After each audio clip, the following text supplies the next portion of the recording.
In 1984, a young Chinese power line technician named Dong Yaohui packed a bag, said goodbye to his family, and together with two companions started walking. They didn't stop for 508 days and walked the entire Ming-era Great Wall of China.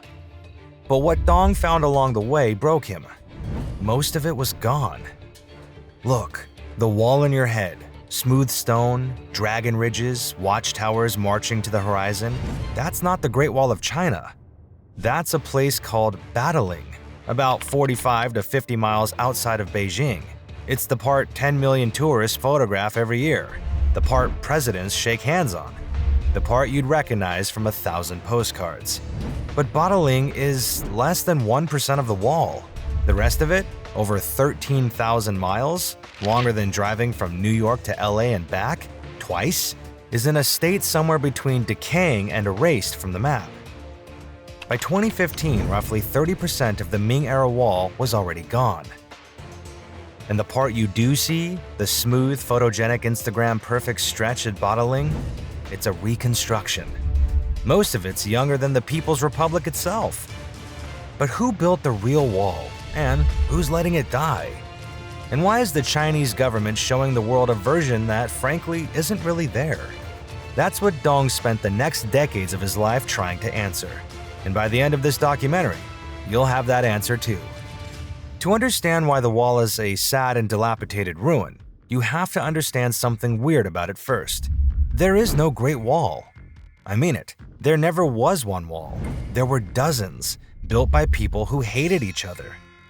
Rewind 2,700 years ago, when China wasn't a country yet. It's a mess of warring kingdoms, each one paranoid about the guy next door. They start building walls, little ones, mud, packed earth, whatever they can pile up. Each kingdom has its own. Then, in 221 BC, one man changed everything. His name is Qi Shi Huang, China's first emperor, the guy with the terracotta army. And he is, I'll just say it, terrifying. He conquers the other kingdoms, burns their books, and then he looks at all those scattered walls and says, connect them. So they did, with the help of about 400,000 workers. Most of them were peasants, soldiers, and convicts, dragged from their farms and worked until they dropped. Some historians estimate that as many as 1 million people died building the early wall. That's why the wall is sometimes called the longest cemetery on Earth. And here's the part that gets me. The wall Qin built, almost none of it is left. We don't even know exactly where it ran. The original Great Wall, the one that cost the most lives, is essentially a ghost. Fast forward roughly 1,600 years, past the Han Dynasty, which pushed the wall west into the desert to protect the Silk Road, past Mongol invasions that proved walls don't actually stop a determined army. We land in the 1300s, the Ming Dynasty. The Mings are the ones who built the wall you're picturing right now. They mixed sticky rice into the mortar, yeah, rice, to make it stronger. And it worked. Some of those Ming sections survived earthquakes that flattened entire cities. Most of what tourists see today? Ming. Most of what's crumbling today? Also Ming. Which brings us back to Dong Yaohui, walking through it in 1984. Because what Dong saw over those 508 days wasn't a single Great Wall failing. It was 20 different walls built by 20 different rulers over 2,000 years, all collapsing at the same time, and nobody could agree on which one to save. You might wonder what kills a wall that survived the Mongols. 3 things, and they're all happening right now. The first one is obvious. Time, weather, the slow grind of 2,000 winters. Sandstorms in the Gobi Desert have been erasing the Han Dynasty sections for centuries. In 2007, archaeologists warned that more than 60 kilometers of the wall could disappear within 20 years from sandstorm erosion, with over 40 kilometers already lost in the preceding 2 decades. Elsewhere, rain washes away the rammed earth foundations. Plants crack the bricks open from the inside. In some places, the only thing holding the wall together is moss. I'm not joking. Scientists found that biological crusts, basically a thin layer of living organisms, are doing more to protect the wall than, I would say, any government program. The second killer is people, specifically locals. Here's a story that sounds insane but is completely real. In some villages near the wall, farmers have been stealing the bricks for centuries because they're free building materials, right there, already cut and shaped. The Chinese government did make this illegal. The fine for stealing a brick is up to 5,000 yuan, about $700. For more serious damage, fines can reach 50,000 yuan for individuals and 500,000 yuan for companies. Sounds steep, until you find out that almost nobody enforces it. There aren't enough inspectors. The wall is too long. Most of it runs through villages where everyone knows everyone and nobody's ratting out grandpa for taking a rock. The third killer is the worst one, because it's deliberate. Roads, construction, development. Entire sections of the wall have been bulldozed to make way for highways near major cities. Not damaged, not eroded. Bulldozed by machines on government contracts. A 2012 survey by the Chinese government admitted 22% of the Ming-era wall was already gone. 3 years later, Beijing Times reported it was closer to 30%. And here's what really messes with me. The wall is a UNESCO World Heritage Site. It's supposed to be protected. There are international treaties. There are billions in tourism money. So why isn't anyone saving it? Well, somebody's trying. And the way they're doing it is starting a fight that's tearing Chinese archaeology in half. But before we get to that fight, you need to know why it's even happening. People stop seeing the wall. They start seeing the legend. Take 1211. Genghis Khan launches his invasion in the Jin dynasty. The wall is supposed to stop armies like this. You know what Genghis does? His forces breach the Jin's Great Wall with help from a turncoat ally, an on-gut chief. Then outflank, besiege, and break through the major passes using elite cavalry assaults. The wall slowed the Mongol advance significantly, but it didn't stop it. Nevertheless, the wall's reputation only grew after that. And here's where the story gets weird. You've probably heard that the Great Wall is so massive you can see it from the moon. Maybe you learned it in school. Maybe your dad told you. It's one of those facts everyone just knows. Here's the thing, that myth is way older than you think. It traces back to 1754. An English antiquarian named William Stuckley wrote a letter saying the wall was so vast it might be visible from the moon. Keep in mind, at this point, no human had been more than a few hundred feet off the ground. The myth should have died there. It didn't. In 1932, Ripley's Believe It or Not, the famous American cartoon strip, picked it up and called the Great Wall the mightiest work of man, the only one that would be visible to the human eye from the moon. By the 1980s, the moon visibility line was treated as scientific fact in textbooks, even though Apollo astronauts, including Neil Armstrong and Alan Bean, had already publicly debunked it after their 1969 missions. Then, in 2003, China sent its first astronaut into space. His name was Yang Liwei.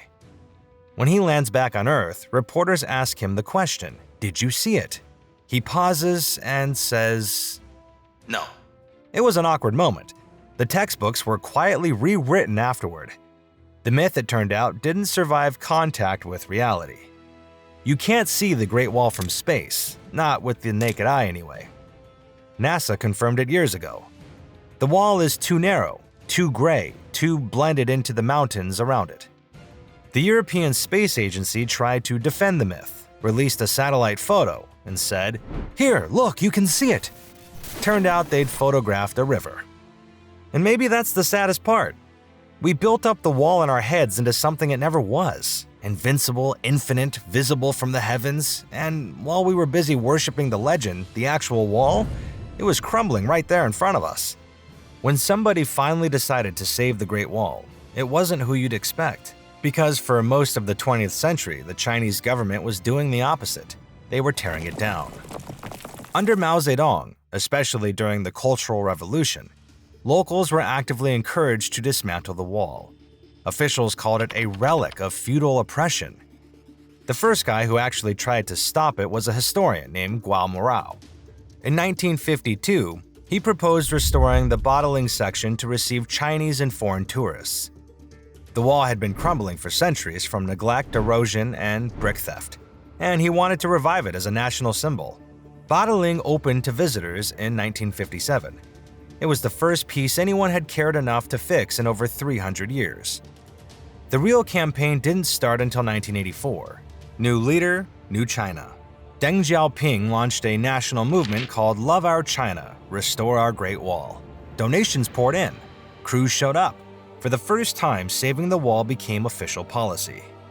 Tourists started flooding in. World leaders followed. Nixon, Reagan, Thatcher, Gorbachev, Queen Elizabeth, Obama. Over 500 heads of state have stood on Badaling and posed for the cameras. But nobody told them they were standing on a reconstruction. Most of the stones under their feet were younger than they were. The Great Wall, which the world fell in love with, was basically a movie set with really good lighting. And that was the good version of restoration. In 2016, the cement scandal hit. The work itself had been done in 2014, but the photos went viral 2 years later. A team of restorers was sent to the Zhaohekao section. Beautiful, wild, untouched stretch of original Ming Wall. Their job was to protect it. And what did they do? Poured cement over it. Not stone, not lime mortar, not anything close to the original. They filled in the cracks, smoothed over the bricks, and turned a 600-year-old wall into what looked like a concrete sidewalk on a hiking trail. Photos leaked online. The internet lost its mind. Chinese archaeologists called it the ugliest restoration in history. Officials defended it, said it was for tourist safety. Falling debris, loose masonry, lawsuits. Maybe. But you don't fix a Rembrandt with house paint. Eventually, a different approach showed up. In Jiankao, one of the wildest, steepest sections, local workers started restoring the wall by hand. They used mules to carry bricks up the mountain. 330 pounds strapped to each animal. They mixed lime mortar the way it was done in the 1600s. Some of them are descendants of the traditional Chinese brickmakers, doing the same job their families have done for centuries. They're just trying to save what's left before someone shows up with another bag of cement. Remember Dong Yahui, the power line technician who walked the wall for 508 days? He didn't just go home after that. What he saw in those mountains changed his life. He came back, quit his old job, then spent the next 40 years trying to save what was left. He became one of the leading voices and eventually the executive vice president of the China Great Wall Society. It's a group of researchers, conservationists, and volunteers who've been documenting every collapsing tower, stolen brick, and every section nobody else is watching. He's almost 70 now, still walking the wall, still arguing with officials about cement. And here's what Dong figured out. The real Great Wall isn't the smooth one in the postcards. The real wall is the broken one, the one held together by moss. The one built by 1 million dead peasants whose names nobody wrote down. Next time you see a friend's vacation photo from China, them grinning on a smooth gray staircase with watchtowers stretching behind, you'll know. That's not the real deal. The Great Wall is somewhere up in the mountains falling apart in silence. The question isn't whether we can save it. The question is whether we even want to save the Great Wall of China, or whether we're happy with the version that fits in a photo. If you like this story, we've got more.